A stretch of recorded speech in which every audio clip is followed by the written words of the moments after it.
Vou falar um pouco sobre gRPC e Kotlin, né? Requisições de alto desempenho com Android. O que que é gRPC, o que que é o RPC e o que que é o G desse RPC. É a primeira vez que eu estou apresentando aqui, agradeço demais a oportunidade. Então, para aliviar um pouco a atenção do pessoal, resolvi colocar um quebra-gelo aqui. Pronto, visto o quebra-gelo, vamos prosseguir. Who am I? O meu nome é Newton César, né? Mais especificamente Newton César Roncari. Eu tenho 23 anos. Essas aqui são as stacks no qual eu estou trabalhando mais atualmente, né? Que é Kotlin, Android e Flutter. O Flutter é o queridinho das horas vagas que está sendo, mas eu já trabalhei com APIs, Spring Boot, já fui QA também, então já dei uma bastante olhada sobre todo esse ecossistema. E atualmente eu estou no time Kattegat, sou Kattegatiana, né? This is the way. E agora vendo um pouco mais sobre CIs, pipelines e os ambientes. Beleza. Prosseguindo aqui, vamos lá. gRPC. O que que é? Ele é um framework para RPC. Então, com o gRPC, a gente manipula o RPC, que é uma Remote Procedure Call, que é um modelo de conversa entre sistemas distribuídos, né? Hoje em dia a gente conhece, por exemplo, o JSON, que trabalha em HTTP 1.0, e o gRPC ele vem para poder ajudar a gente a manipular requisições com protocolo de buffer, né? O protobuffer. Vou falar mais para frente, como que funciona atualmente e como que a gente pode manipular. Atualmente mantido pela Google, né? Então isso já dá um embasamento bem bacana de ter esse suporte. Ele é voltado para sistemas distribuídos, né? Então, que precisam de comunicação eficiente, precisam de comunicação rápida. Existem grandes empresas que já estão usando. Eu acho que o maior exemplo é a Netflix, por exemplo. Ele gera serialização e deserialização de forma independente. Vou conseguir até mostrar mais depois como funciona toda essa independência. É independente de quê? É independente da linguagem que você está usando. Então, se você está no Spring e você vai mandar o seu JSON, você nem se preocupa tanto assim com as configurações e tal. Aí, se você está no Android, você precisa colocar o seu JSON, a sua serialização, deserialização. O gRPC ele funciona independente disso. E ele trabalha com o protobuffer, protocol buffer. E o que que é esse protobuffer? Ele é o nosso contrato de requisição. Tanto o cliente quanto o servidor, eles vão ter esse protobuffer implementado. O que que acontece na prática? A gente tem um arquivo chamado .proto, tanto no cliente quanto no servidor, e eles vão ser basicamente muito parecidos e vão ser idênticos. Um pode ter mais métodos que o outro, mas o método de requisição que você usar tem que ser igual, então ele vai ser meio que um contrato. Aqui, independente da linguagem que você está usando, ele vai fazer a serialização e deserialização para o binário. Então, a informação é transitada por binário, todo o código é em binário, não é usado linguagem natural, né, que é igual a linguagem que a gente conhece sobre o JSON. Ele faz o encoding e decoding em cima do binário e dos bits que está sendo utilizado, o que garante uma eficiência muito mais poderosa. Tá. Por que eu usaria? O gRPC. O primeiro aqui, igual eu tinha especificado, o tráfego é binário, então ele gera uma leveza muito melhor, né? HTTP 2, então aqui tem até um exemplozinho sobre as requisições de rede, o que que levanta. Então aqui a gente tem o header e a gente também tem o body. No máximo que você consegue fazer para se proteger numa requisição 1.1 é tentar encriptar o seu body, mas o header ainda pode ficar exposto, o seu token ainda pode ser capturado e alguém pode fazer requisição com o seu token, diferente no HTTP 2.0, que você consegue encriptar as duas partes. Aqui é em frame o header e o data também. Se você estiver fazendo uma streaming de dados, vou chegar nessa parte ainda, no qual o header é o mesmo, para as mesmas requisições, o token é o mesmo, ele consegue não mandar essa informação a mais, o que torna muito mais eficiente, muito mais rápido as requisições. Ele funciona no modo unary, né, que você é um cliente, faz um pedido para o service, para o server, aí você manda uma informação e espera outra. Ele trabalha também como server streaming, ou seja, você faz um pedido e você recebe vários pedidos simultâneos, né, um em sequência do outro. Aqui você tem o modo inverso, né, que você manda várias informações e recebe só uma depois. E aqui você consegue trabalhar o streaming bidirecional simultaneamente, tanto mandando informações quanto recebendo informações no mesmo canal, levantando apenas uma camada TCP de rede, que atualmente não é o que acontece, atualmente ele levanta uma para cada requisição. E aqui a gente consegue ter uma eficiência muito melhor no sentido de requisições mesmo e ser muito mais veloz. Eficiência e serialização e também o nosso querido aqui TSL, né? Atualmente é muito difundido SSL, né? E é uma boa situação SSL, porém o TSL ele é melhor, ele tem uma criptografia mais eficiente. Até hoje não conheço nenhum paper que foi lançado de quebra dessa criptografia da TSL. E isso são alguns dos benefícios que a gente tem para poder levar em consideração mesmo a utilização do gRPC. Aqui eu tenho um link que eu vou mostrar para vocês. Antes de mostrar, eu vou explicar o que, que vai acontecer, porque só para porque às vezes pode ser muito rápido. Na esquerda vai ter uma imagem e na direita vai ter outra imagem e elas vão se montar. Uma vai ser montada em HTTP 2.0 e a da direita vai ser em 1.0, que é do MediKit. Aqui, essa aqui é HTTP 2.0. Como eu estou transmitindo, pode ter sido perda de dados, né? E HTTP 1.1. A imagem abaixo, ela foi dividida em 100 small tiles, né? Então, são 100 pedacinhos da imagem que são remontados. Se eu clicar aqui em Link to Load Again, vocês conseguem ver isso na prática, uma imagem sendo montada em HTTP 2 e outra em 1.1. E a gente consegue ver um delay, né, na criação. E aqui tem um vídeo demonstrativo se a sua tiver como slow internet, né, network. Então, se a sua internet for ruim, o tempo que ela demora para ser criada.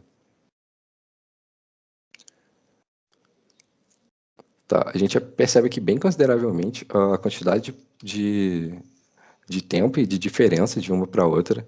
E com certeza, no sistema de HTTP 1.1, a gente tem muito mais chance de perda de pacote. Só pela demora que aparece, a gente já consegue ver um exemplo disso. Tá. Continuando aqui.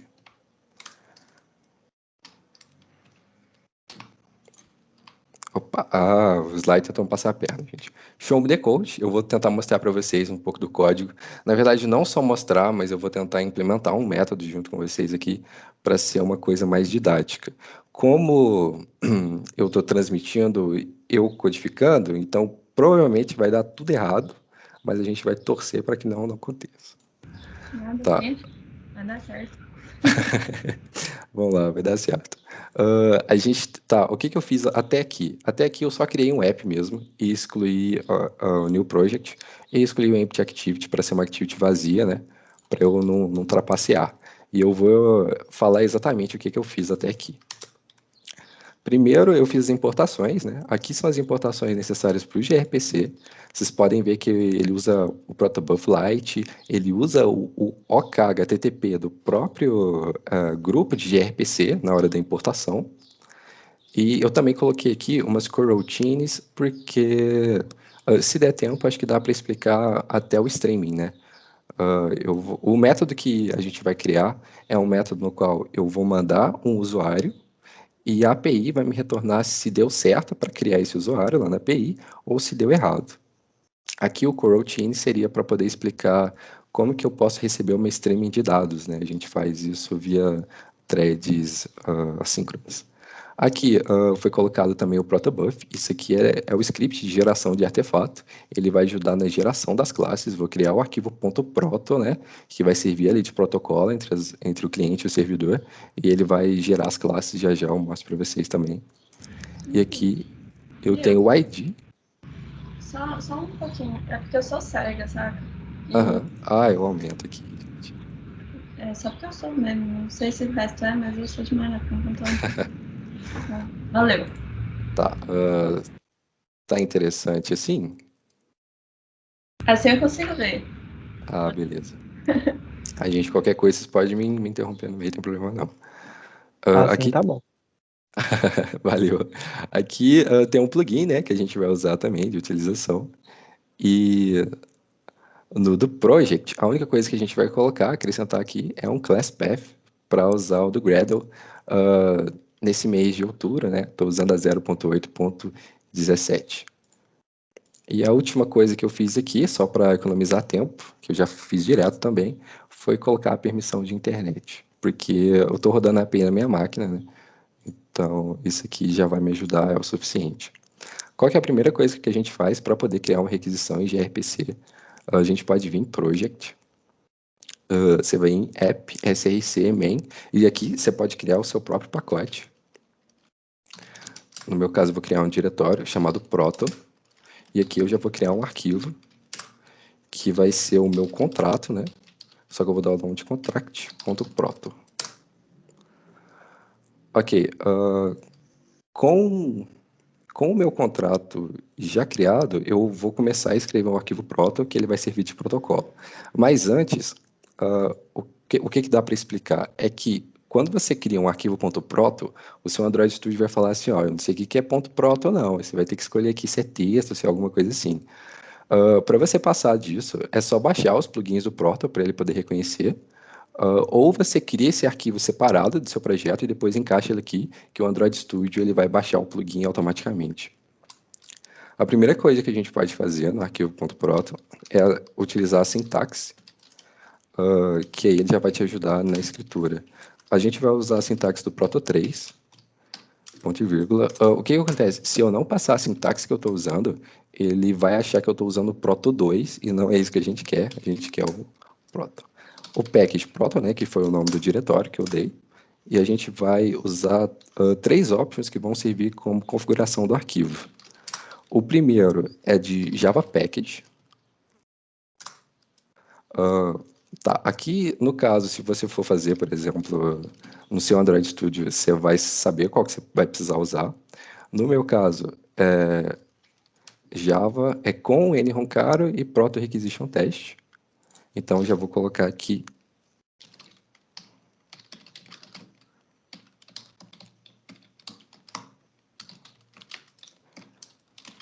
Isso, só para poder continuar.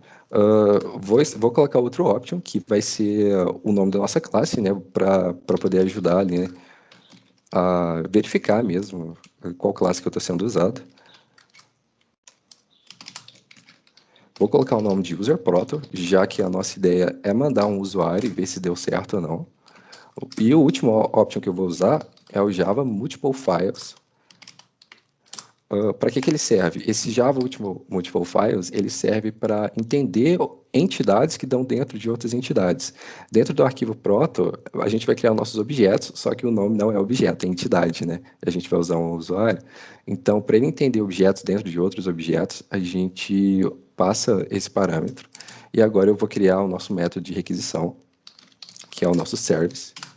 Eu vou colocar o nome de user e eu vou passar aqui RPC, que é a chamada, que é um método.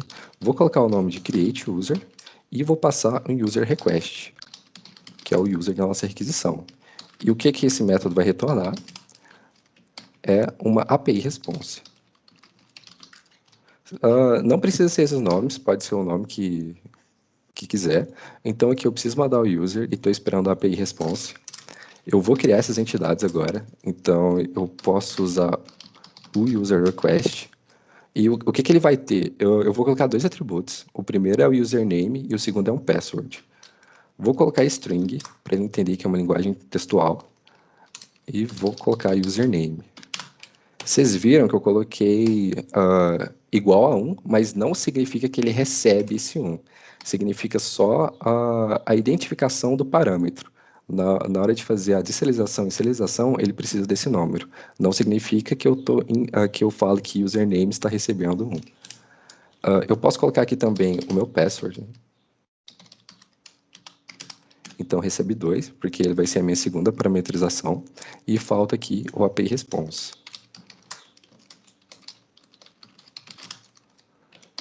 Eu vou colocar dois atributos para ele também. O primeiro já vai ser em int32 e eu quero saber o response code. Depois eu posso até mostrar como que funciona de um jeito melhor.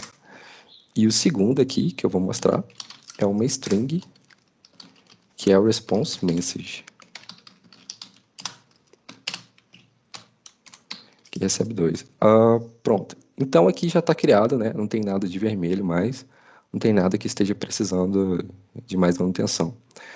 Tá, a partir disso, como que eu faço para usar isso, já que isso não está em Kotlin, já que ele é independente de linguagem?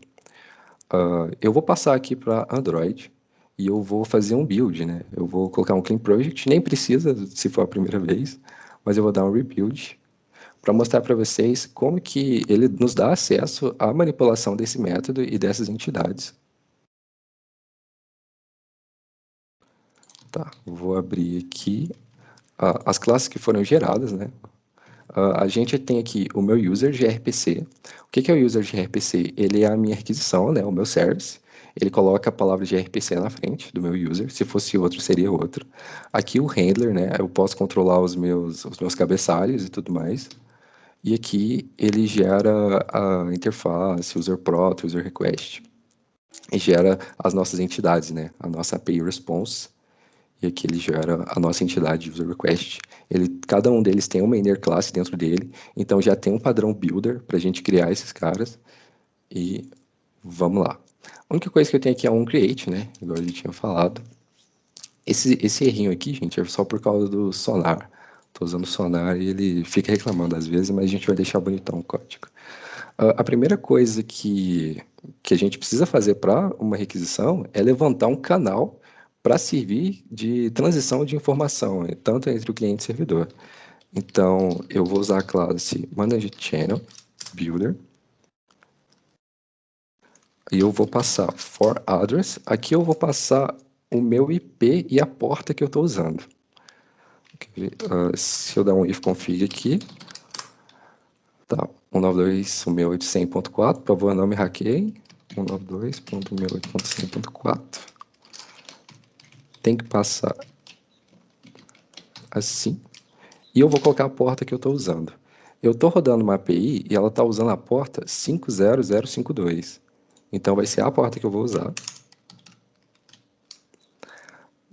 Beleza. O que eu vou fazer aqui? Eu vou usar esse método usePlainText porque eu estou trapaceando aí com CSSL, já que eu estou rodando na minha máquina, né? Eu não tenho certificado nenhum. E eu vou colocar um ponto build, que aí eu já tenho o canal para poder fazer a requisição. Só que antes de fazer o método, eu preciso passar o user request para o método, né? Então antes eu vou criar esse user request. Na verdade, eu vou fazer a variável, né? Que eu não fiz. Aí, dá o nome de channel. Beleza. Então eu posso fazer simplesmente user request, que é a classe que o próprio gRPC criou para mim, ponto new builder, já que eu tinha mostrado que ele usa o builder, ponto set. O que eu tenho set aqui? Username e password. Os atributos que eu criei lá no proto. Então, eu vou passar aqui um nome, por exemplo, John Wick, e vou passar aqui o password, vou passar 123. Não façam isso na vida real. E aqui eu já posso colocar o ponto .build. Vou extrair a variável, né? Eu vou dar o nome de user request mesmo. Tá, já que eu já tenho o user request, eu posso usar o nosso stub. O que é o stub? O stub é o que nos dá acesso aos métodos da nossa interface, lá que a gente fez no Proto. Então eu posso fazer user gRPC, que é o nosso gRPC, new blocking stub, que vai ser o stub que a gente está criando, só que ele pede o channel, né? Igual tá aparecendo aí, se vocês apertarem Ctrl P, vocês vão ver que ele está pedindo. Vou passar o channel que eu já criei. E aqui a gente já tem acesso a fazer as nossas requisições. Vou colocar um val aqui, só para a gente ter um blocking stub.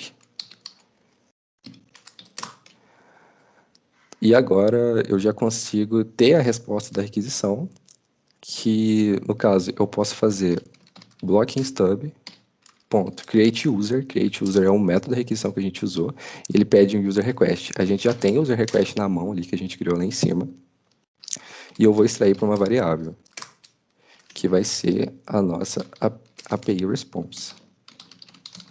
Por que ele vai ser a nossa API response? Porque se vocês verem aqui no proto, opa, entrei no arquivo errado, é abstract.proto, vocês vão ver que o retorno dele é uma API response, então aquele método por si só já retorna. Então aqui já acontece a requisição, aqui teoricamente eu já tenho o objeto que eu quero, que vem lá da API. O que eu vou fazer só para a gente poder ver? Eu vou colocar um log, vou colocar erro mesmo, só para ficar vermelho, gente, mas é só para questões didáticas. API response, e eu quero ver a mensagem que ele me retorna. Se tudo tiver ok, e quando eu der o build, ele no Locket a gente vai conseguir ver essa API response, né, que está vindo direto da API, e a gente vai conseguir ver a mensagem de sucesso. Como eu estou no momento da apresentação, a chance de estar errado é de 120%. E a gente tem aqui a falha, né? Não, na verdade não é falha, só está vermelho, de sucesso.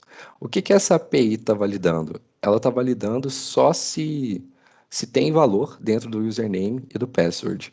Se eu apagar, por exemplo, o password e rodar de novo, ela tem que me retornar a falha, porque dentro da validação dela lá, não pode ser possível cadastrar um usuário sem password. E aqui, ó, vocês conseguem ver, eu não sei se vocês conseguem, porque está pequeno mesmo, está escrito Failure to Create a User, que são as requisições que a gente está fazendo lá no nosso servidor, usando todas as vantagens que eu tinha mostrado lá. Uh, uh, Ia ser interessante poder aprofundar, poder mostrar também as situações de criptografia e também as situações de stream de dados quando a gente recebe, que é quando a gente usa coroutines. Não vou fazer aqui por uma questão de tempo mesmo, mas eu estava escrevendo umas situações de stream, eu acho que eu posso mostrar em outro projeto também. Só um minutinho, deixa eu só abrir ele aqui, porque ele fica mais fácil ainda.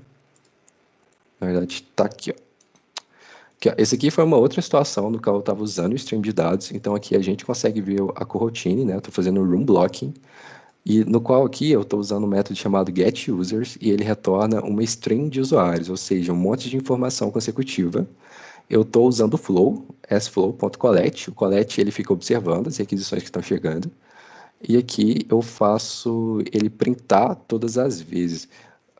Eu não sei se esse aqui vai funcionar se eu rodar, porque esse projeto estava aqui há um tempão atrás, mas a gente pode ver. Aqui, ó, John Wick 1, John Wick 2, John Wick 3, John Wick 4, John Wick 5, 6, 7, 8, 9 e 10. Ele está retornando 10 situações, né? Esse aqui é o que está rodando com coroutines, com streaming de dados.